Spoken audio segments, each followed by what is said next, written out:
நீங்கள் ஒரு டெவோப்ஸ் இன்ஜினியராக ஆகணுமா அப்போது இந்த 3 விஷயம் உங்களுக்கு கண்டிப்பாக தெரிஞ்சிருக்கணும். லினக்ஸ் தான் ஒரு டெவோப்ஸ் இன்ஜினியர் ஆகிறதுக்கு முக்கியமான ஃபர்ஸ்ட் பாயிண்ட். அந்த லினக்ஸ் உங்களுக்கு தெரிஞ்சிருந்தால் தான் நீங்கள் ஒரு நல்ல டெவோப்ஸ் இன்ஜினியராக வர முடியும். ரெண்டாவது, ஒரு கிளவுட் பிளாட்ஃபார்ம், ஏதோ ஒரு கிளவுட் பிளாட்ஃபார்ம் உங்களுக்கு நல்லா தெரிஞ்சிருக்கும். அதாவது ஏடபிள்யூஎஸோ அஷூரோ இல்லை ஜிசிபியோ. மெஜாரிட்டி இங்கே ஏடபிள்யூஎஸ் யூஸ் பண்ணுறாங்க, ஆனால் எம்என்சிஸில் அஷூர் யூஸ் பண்ணுறதை நம்ம பார்க்க முடியும். ஸோ நீங்கள் எந்த கிளவுட் பிளாட்ஃபார்ம் யூஸ் பண்ணுங்கிறது உங்கள் டிசிஷன். அது பேஸ்ட் ஆன் த டிமாண்ட் எதுக்கு இருக்கோ அதை சூஸ் பண்ணி நீங்கள் அந்த கிளவுட் பிளாட்ஃபார்மை சூஸ் பண்ணுங்கள். மூணாவது விஷயம் டெவோப்ஸ். டெவோப்ஸுங்கிறது வெறும் ஒரே ஒரு டூல் இல்லைங்க. அதில் வந்து பல டூல்ஸ் இருக்குது.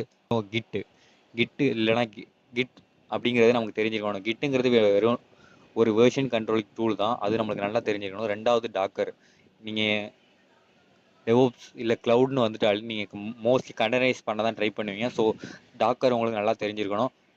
ஜென்கின்ஸ் தாங்க சிஐசிடி அப்படிங்கிற ஒரு பைப்லைனை ரன்